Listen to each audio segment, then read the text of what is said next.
lagi nih saya. Ada penyanyi dangdut namanya Rhoma Irama. Rhoma Irama ngomong, habaib itu mendoktrin kalau Habib mau dia maksiat, mau dia zina, mau dia mabuk, tetap masuk surga. Saya bilang, saya tanya sekarang ini, Rhoma, Habib siapa yang ngomong begitu? Hah? Habib siapa yang ngomong begitu? Ada habaib ngomong begitu, siapa? Siapa namanya? Kapan dia ngomong? Jadi jangan kau punya mulut Rhoma Irama. Jangan kalau kamu benci habaib, jangan terus kamu supaya menfitnah habaib. Lagu lo tengik, kelakuan kamu tengik. Tapi bagi Nabi Muhammad SAW, di samping menyampaikan kalimat tauhid selama 23 tahun, beliau juga mempunyai misi yang spesifik, yaitu untuk membangun akhlak manusia. Sebagaimana sabdanya, innama bu'ithu liutammima makarimal akhlak. Sesungguhnya aku dibangkitkan untuk menyempurnakan akhlak yang mulia. Pertama, akhlak kepada Allah. Yang kedua, akhlak kepada sesama manusia. Yang ketiga, akhlak kepada alam, hewan dan tanaman. Secara kualitatif, akhlak juga ada 3. Yang pertama, akhlakul karimah, akhlak yang mulia. Yang kedua, akhlakul ammah, akhlak yang standar, yang biasa-biasa saja. Yang ketiga, akhlakus sayyi'ah, akhlak yang buruk. Nabi selalu menyontohkan akhlakul karimah, entah kepada Allah, kepada manusia, dan kepada alam. Contohnya,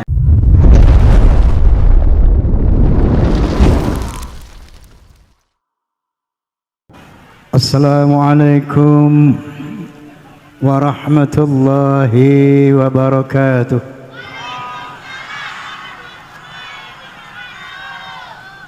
Bismillahirrahmanirrahim.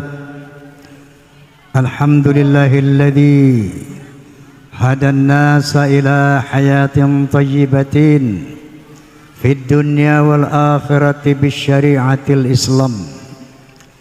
Asyhadu an la ilaha illallah wahdahu la syarika lah dzul jalali wal ikram, wa asyhadu anna sayyidana wa nabiyyana Muhammadan abduhu wa rasuluh sayyidul arabi wal ajam. Fasallallahu ala sayyidina Muhammad wa ala alihi wa sahbihi wasallam, amma ba'd.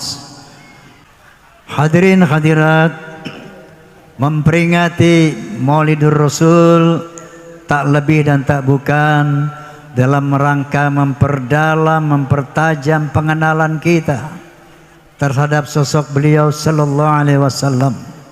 Kalau sudah kenal sosok beliau, maka kita akan kagum kepada beliau sallallahu alaihi wasallam. Kalau sudah kagum, kita akan cinta kepada beliau sallallahu alaihi wasallam. Kalau sudah cinta, kita akan mentaati beliau sallallahu alaihi wasallam. Karena ada perintah dari Allah Subhanahu wa taala, "Qul in kuntum tuhibbunallah fattabi'uni yuhibbukumullah wa yaghfir lakum dzunubakum wallahu ghafurur rahim." Shadaqallahul azim. Katakan ya Muhammad kepada manusia, kalau kamu cinta kepada Allah, taatlah kepadaku. Kalau kamu taat kepada Muhammad, maka Allah akan mencintai kamu dan akan mengampuni dosa-dosamu. Mau dicintai Allah? Mau dicintai Allah? Mau diampuni dosa kita oleh Allah? Syaratnya taat kepada Nabi. Karena ketaatan kepada Nabi pada hakikatnya ketaatan kepada Allah Subhanahu wa taala. Wa qala ta'ala aidan, "Wa ma atakumur rasulu fakhudhuhu wa ma nahakum anhu fantahu." Allah juga berfirman selanjutnya, apa yang diperintah oleh Nabi laksanakan, dan apa yang dilarang tinggalkan. Inilah kunci untuk bisa mendatangkan cinta Allah kepada kita, kunci untuk mendatangkan ampunan Allah kepada kita. Amin Allahumma amin. Untuk itu, agar kita kenal sama Nabi, izinkan saya membawa biografi singkat beliau. Beliau adalah Muhammad bin Abdullah bin Abdul Muttalib bin Hashim bin Abdi Manaf bin Qusay bin Hakim bin Murrah bin Ka'ab bin Lu'ay bin Ghalib bin Sir bin Malik bin An-Nadhr bin Kinanah bin Khuzaimah bin Mudrikah bin Ilyas bin Mudar bin Ma'ad bin Adnan. Selanjutnya beliau adalah keturunan Nabi Ismail alaihissalam bin Nabi Ibrahim terlahir pada hari, nah, mesti hafal ini semuanya. Hei, Nabi dilahirkan hari Senin tanggal 12 bulan Rabiul Awal tahun gajah, bukan tahun macan. Kenapa dinyatakan lahir pada tahun gajah atau tepatnya tahun 570 Masehi? Karena saat beliau sallallahu alaihi wasallam dilahirkan terjadi penyerangan tentara gajah oleh Raja Abraha, tujuannya meruntuhkan Ka'bah. Tapi akhirnya tentara gajah itu dihancurkan oleh Allah Subhanahu wa taala yang diabadikan dalam surat Al-Fil. Masih hafal? Alam tara kaifa fa'ala rabbuka bi ashabil fil alam yaj'al kaidahum fi tadlil wa arsala alaihim sayran ababil tarmihim bihijaratin min sijil faj'alahum ka'asfin. Lalu ada 124.000 nabi yang diutus oleh Allah Subhanahu wa taala. Dan di antara 124.000 itu ada 313 rasul. Nabi Muhammad SAW adalah nabi yang teragung dari semua nabi, teragung dari semua rasul. Paling tidak ada 4 alasan. Alasan yang pertama, karena teritorial dakwah beliau tidak sama dengan teritorial dakwah para nabi pendahulunya. Kalau nabi-nabi sebelumnya, Pak, Bu, hanya diutus untuk bangsanya masing-masing, enggak boleh keluar negerinya berdakwah. Contoh, Nabi Lut alaihissalam hanya diutus oleh Allah Subhanahu wa taala untuk bangsanya, yaitu bangsa Sadum.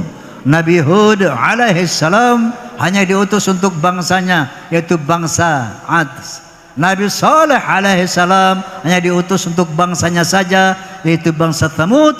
Begitu juga Nabi Isa alaihissalam yang dikenal dengan nama Yesus Kristus, beliau juga hanya diutus untuk bangsa Israel saja, sebagaimana firman Allah Subhanahu wa taala, wa rasulan ala bani Israel. Lain dengan Nabi Muhammad SAW, beliau tidak diutus hanya untuk bangsa Arab saja, tapi beliau diutus untuk seluruh bangsa-bangsa, untuk seluruh manusia di dunia, sebagaimana firman Allah Subhanahu wa taala, "Wa ma arsalnaka illa kafatan linnas." Ya Muhammad, tidaklah engkau aku utus kecuali untuk seluruh manusia di muka bumi, termasuk untuk warga Bekasi. Alhamdulillah. Karena teritorial dakwah Nabi Muhammad bersifat universal atau dunia, maka beliau dibekali dengan kitab suci yang holistik, komprehensif, sempurna, terdiri dari 300 berapa surat? Astagfirullahaladzim. Terdiri dari 114 surat, 6.666 ayat, 30 juz. Paling tebal kitab suci Al-Quranul Karim. Apa kata Allah Subhanahu wa taala dalam Al-Quranul Karim? Ma faratna fil kitabi min syai'. Tidak ada yang aku tinggalkan dalam Al-Quranul Karim. Al-yawma akmaltu lakum dinakum. Hari ini aku sempurnakan agamamu. Tidak ada yang dilupakan dalam Al-Quranul Karim. Setiap problematika manusia ada solusinya, ada jawabannya dalam Al-Quranul Karim, dan setiap masalah aspek kehidupan manusia ada keterangannya, penjelasannya dalam Al-Quranul Karim. Sampai-sampai seorang sosiolog berkebangsaan Amerika, beliau adalah Profesor Dr. Arnold Toynbee. Siapa Bu? Bukan Bang Toyib, Toynbee. Beliau setelah baca Quran dapat hidayah masuk Islam. Lalu apa komentar beliau? Islam is not only a religion, but it's also a way of life and a whole civilization. Islam bukan sekedar agama, tapi way of life, bimbingan hidup, and a whole civilization, dan sebuah peradaban yang lengkap. Bimbingan hidup, tahu Pak? Tahu Bu? Ibarat kendaraan manual book, ibarat barang manual book, buku petunjuk penggunaan kendaraan. Kalau orang beli mobil misalnya Toyota, tapi nggak baca manual booknya, bisa nggak dijalanin tuh mobil? Nggak bisa. Dia paksain jalanin tanpa petunjuk manual book, yang terjadi apa? Rusak itu mobil. Betul? Betul?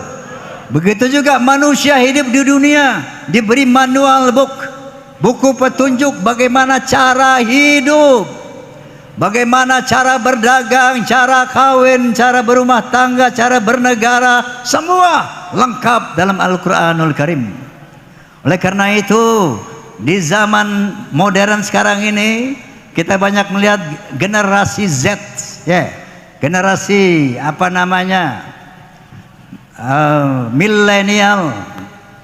Masya Allah, anak-anak kecil kalau kita baca di Facebook itu sudah bisa mengeluh, sudah mengatakan saya resah, saya gundah, saya gelisah. Begitu dikatakan sholat, apa gunanya sholat, nggak ada kaitannya dengan masalah saya. Masya Allah, inilah kalau kita hidup tidak berbasis kepada Al-Quranul Karim, maka kita akan tersesat, kita akan menderita dalam berbagai situasi. Oleh karena itu, memperingati Maulid Nabi, pertama saya ingatkan, jangan pernah tinggalkan Al-Quran. Jangan pernah tinggalkan Al-Quran. Walaupun satu ayat, baca setiap hari, walau satu ayat. Karena dia, Al-Quran, adalah pembimbing hidup kita. Ada masalah apa saja, jangan tanya manusia, tanya Quran, di sana ada solusinya. Mau bikin apa saja, mau ada hajat apa saja, jangan tanya manusia, tanya Al-Quran, di sana ada jawabannya. Ini yang pertama. Yang kedua, 124.000 nabi, misinya sama Pak, untuk menyampaikan kepada manusia la ilaha illallah, enggak ada Tuhan kecuali Allah. Tidak ada seorang nabi pun yang menyampaikan di luar kalimatut tauhid. Semuanya sama. 124.000 diutus oleh Allah hanya untuk menyampaikan, katakan hai manusia, tidak ada Tuhan kecuali Allah, dan jangan menyembah selain daripada kepada Allah Subhanahu wa ta'ala. Halo, lo denger kagak nih?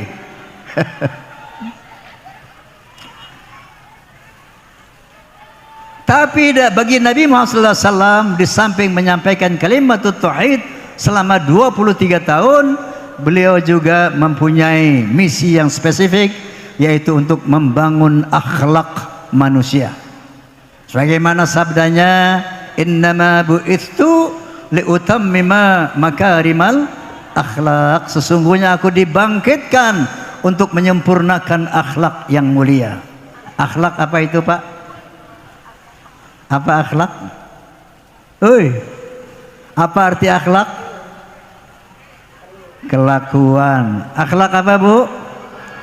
Kelakuan. Kalau orang Inggris bilang attitude, kalau orang Bekasi bilang lagu.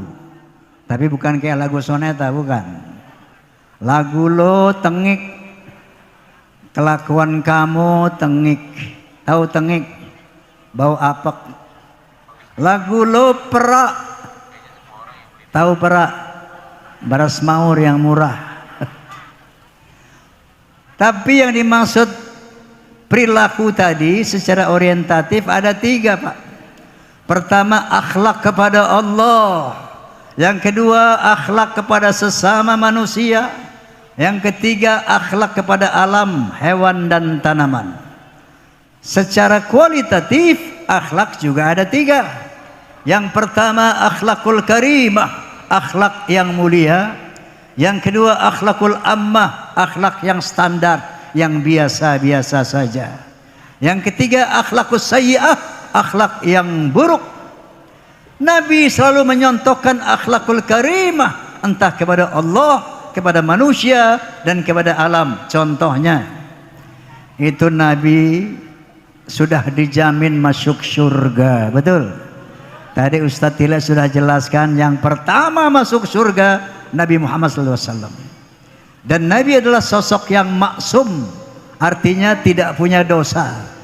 Tapi Masya Allah hadirin wal hadirat, beliau sholat di samping sholat yang wajib 5 waktu, sholat rawatib sunnah, beliau sholat malam, sholat tahajud sampai bengkak-bengkak kakinya. Padahal sudah dijamin masuk surga, sudah harus di paling awal masuk surga, tapi masih sholat sehingga bengkak-bengkak kakinya. Lalu beliau istighfar tidak kurang dari 100 kali satu hari. Istighfarnya bukan kayak kita, Pak, astagfirullahalazim, itu pun kalau kesandung doang. Ini Nabi istighfar 100 kali satu hari. Sayyidul istighfar, Allahumma anta rabbi la ilaha illa anta khalaqtani wa ana abduka wa ana ala ahdika wa wa'dika mastata'tu a'udzu bika min syarri ma sana'tu abu'u laka bi ni'matika alayya wa abu'u bi dhanbi faghfir li fa innahu la yaghfiru dzunuba illa ant. Masya Allah, udah enggak punya dosa, istighfar 100 kali. Sampai-sampai Siti Aisyah istrinya bertanya, ya Rasulullah, engkau sudah dijamin surga, engkau enggak punya dosa, diampuni semua sama Allah, kok masih sholat sampai bengkak kakimu ya Rasulullah, istighfar sampai begitu amat 100 kali satu hari? Apa kata Nabi? Ya Khumairah, tidak bolehkah aku bersyukur kepada Allah atas derajat kemuliaan yang diberikan kepadaku? Ini akhlakul karimah, akhlak yang mulia kepada Allah Subhanahu wa ta'ala. Akhlak kepada sesama manusia, jangan tanya. Masya Allah, beliau ini sering dihina, sering dicaci, sering dibuli oleh orang-orang saat itu.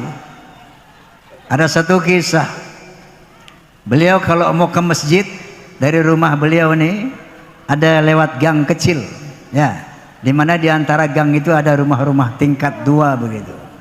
Kalau Nabi lewat situ, ada seorang Yahudi di sana yang benci banget sama Nabi.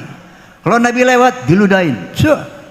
Nabi cuman mengusap kepala, menoleh, tersenyum. Tiap Nabi lewat, diludahin. Nabi usap ludahnya, menoleh, tersenyum. Hingga pada satu hari ketika beliau lewat di situ, nggak ada yang ngeludahin. Dia tanya sama orang yang berdiri di sana, Mas, ini orang Jawa kali ya yang sana. Ini orang yang suka berdiri di sini kemana, Mas? Siapa dia? Oh, itu si Fulan ya Muhammad. Kemana kok nggak ada? Dia lagi sakit ya Muhammad. Rumahnya mana? Tuh. Nabi nggak jadi ke masjid, menunda ke masjidnya, pulang dulu. Menemui istrinya, minta kurma, susu dan roti. Istrinya tanya, untuk apa ya Rasulullah? Saya mau menyambangi orang sakit. Masya Allah, diludahin setiap hari, Pak. Enggak marah, enggak benci, enggak dendam, malah dibawain makanan. Masya Allah, Masya Allah. Bapak udah berapa kali maulid, Pak? 10 kali? 50 kali, 100 kali katakanlah menghadiri maulid, betul? Saya mau tanya, Akhlaknya sudah bisa kayak Nabi belum? Bapak kalau diludahin orang kayak Nabi, Bapak apain tuh orang? Hei. Bahkan pernah secara fisik beliau disakiti, dilempari batu oleh orang Taif, berdarah kaki, tangan dan wajahnya. Jibril alaihi salam yang selalu mendampingi beliau berbisik kepada Nabi, "Ya Muhammad, angkat tanganmu kepada Allah, minta kepada Allah agar umat yang durhaka ini diazab sebagaimana para nabi sebelum kamu. Kalau umatnya durhaka, mereka minta umatnya diazab. Nah sekarang minta kepada Allah agar mereka diazab, biar aku nanti yang eksekusi ini. Aku akan timpakan mereka dengan 2 bukit." Apa kata Nabi? "Jangan ya Jibril. Kalau mereka tidak beriman, aku masih berharap agar nanti anak cucunya beriman kepadaku." Nabi angkat tangan juga. "Allahumma hdi qaumi fa innahum la ya'lamun." Ya Allah, berikanlah hidayah kepada umatku, berikanlah ampunan kepada umatku kalau mereka melempari aku dengan batu, karena mereka tidak tahu ya Allah, mereka enggak ngerti ya Allah. Masya Allah, ini akhlak Nabi. Kalau ente ada yang nyambit pakai batu, lo apain tuh orang? Hah? Doain. Oh, gue bacok. Tapi ada orang Bekasi yang baik. Tadi saya singgah di rumah Pak Lurah. Ada anak baik, saya tanya gitu, "Kalau kamu dilempar batu sama orang, kamu apain?" "Saya lempar lagi Pak Haji." "Oh gitu? Pakai batu juga?" "Enggak, pakai roti." Wah, mendingan nih orang nih. "Pakai roti apa Dik?" "Roti tawar." "Oh, gede banget." "Iya Pak Haji, cuman saya isi batu bata." Kenapa Nabi dihina, dibuli, dicaci nggak marah?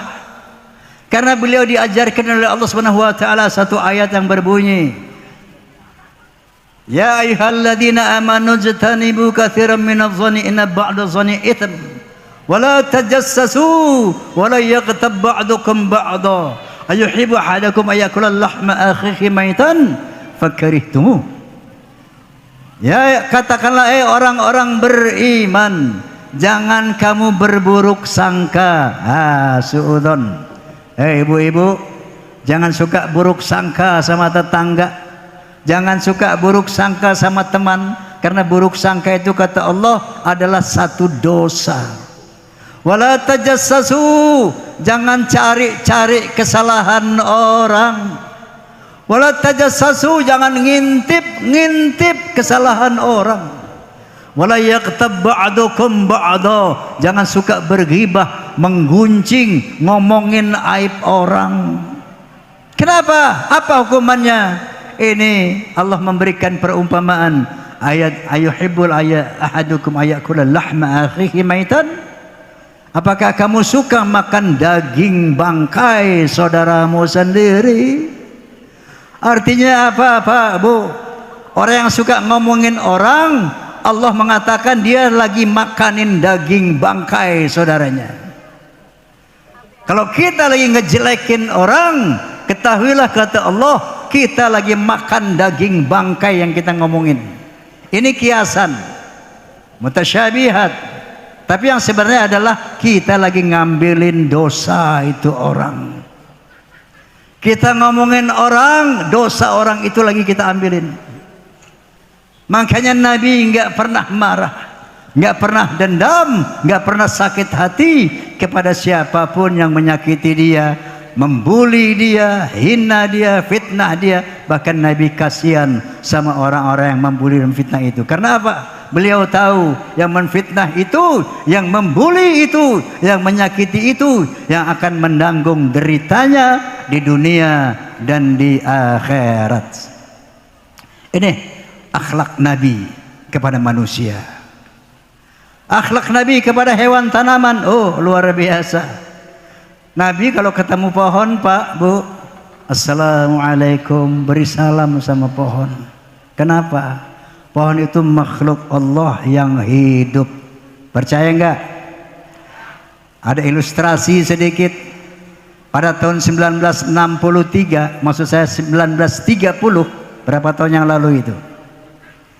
Pada tahun 1930, berapa tahun yang lalu itu? Gara-gara kebiasaan lihat gadget, otaknya pada tumpul. Kalau berhitung pakai kalkulator, tak tak tak tak tak, nggak pakai otak lagi. Ini kelemahan gadget ini. Berapa? Ah, itu masih oke otaknya tuh. Lo lihat kalkulator juga lo. 92 tahun yang lalu ada seorang doktor ahli botanis, seorang botanis artinya ahli tanam-tanaman. Dia pergi ke New Delhi untuk meneliti pohon-pohon di India. 92 tahun yang lalu. Ya. Lalu beliau menemukan, oh namanya Dr. Boss. Dr. Boss dari Amerika. Ternyata dia menemukan, oh ternyata pohon itu ada gendernya. Ada jenis kelaminnya, Bu. Ada pohon laki, ada pohon perempuan. Makanya Pak, kalau naik pohon lihat-lihat pohonnya. Jangan pohon cewek lo naikin, ntar lo betah. Nggak turun-turun. Ibu juga Bu, kalau mau meneduh lihat pohonnya Bu, jangan neduh di pohon laki ya. Ternyata menurut penelitian Dr. Boss, pohon itu ada dua jenis, ada perempuan, ada laki-laki. Dan Dr. Boss bilang, oh pohon itu berkembang biak melalui perkawinan. Yang menikahkan pohon ada dua, kumbang dan angin. Putik sari di bawah kumbang, angin begitu juga. Ya. Padahal hal ini sudah dijelaskan Allah Subhanahu wa taala 1500 tahun yang lalu kurang lebih. Coba lihat surat Yasin. Subhanalladzi khalaqal azwaja kullaha mimma tumbitul ard. Maha suci Allah yang telah menciptakan pohon-pohon di muka bumi berpasang-pasangan. Masya Allah. Di lain ayat Allah berfirman, wa arsala riyaha lawaqiha. Aku utus angin sebagian untuk mengawinkan. Masya Allah. Jadi Pak, kalau ada angin ribut Bapak tenang aja. Itu pohon lagi pada kawin. Ya. Yeah. Kalau kita dengar pohon rubuh ketiup angin, pasti itu pohon udah tua. Makanya udah tua-tua jangan kawin lagi. Ustaz Tile masih muda tuh. Nah, Nabi kalau ketemu pohon berakhlakul karimah. Karena pohon itu punya rasa sakit, punya rasa gembira. Yusabbihu lahu ma fis samawati wal ard. Bertasbih semua yang di langit dan di bumi, termasuk pohon, bertasbih kepada Allah dengan caranya. Makanya Nabi berakhlak kepada pohon. Kalau menebang pohon, satu ada kepentingan. Bukan main berat-berat aja ngiseng, enggak. Itu pun bismillahi Allahu akbar, cari pisau yang tajam terus. Sejauh kepentingan. Makanya ibu-ibu, bapak yang punya kebun kecil di halaman rumahnya ya. Kalau orang suka beli pohon tuh di tukang-tukang pohon, beli pot-pot kembang ditaruh di rumah, hati-hati. Kalau habis beli pohon itu jangan ditinggalin begitu. Dirawat, beri dia air setiap hari, dirawat, karena dia makhluk hidup bertasbih kepada Allah dengan caranya. Kalau kita beli pohon kemudian kita nggak rawat, cukup berdosa kepada Allah Subhanahu wa taala. Faham? Faham? Akhlak kepada binatang. Oh, ini masyhur kisah beliau kepada binatang. Pernah mau sholat Jumat, serban beliau ditiduri kucing ujungnya. Demi tidak mengganggu nyenyaknya kucing, itu sorbannya digunting Pak. Nggak mau ganggu kucing tidur. Bagaimana kita Pak akhlak kita kepada kucing? Jangankan nidurin sorban, di kesetan aja kadang-kadang kita tendang. Betul? Betul? Akhlakul karimah Nabi kepada pohon dan kepada tanaman.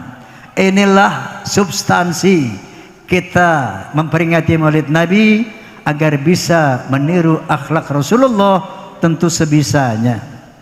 Memang Allah memuji beliau, wa innama la'ala khuluqin azim, engkau sungguh memiliki akhlak yang agung. Maka kata Allah, laqad kana lakum fi rasulillahi uswatun hasanah, sesungguhnya pada diri Nabi terdapat keteladanan yang baik untuk kita tiru. Tiru bagaimana akhlak beliau kepada Allah sebisa-bisa kita. Tiru bagaimana akhlak kita kepada manusia, kepada istri, kepada anak, kepada tetangga, kepada masyarakat sebisa-bisanya. Tiru akhlak kita, akhlak Nabi kepada pohon-pohon, kepada hewan sebisa-bisanya. Inilah hasil daripada kita memperingati Maulidin Nabi. Wallahul muwaffiq ila aqwamit thoriq. Billahi taufiq wal hidayah. Thumma assalamualaikum warahmatullahi wabarakatuh.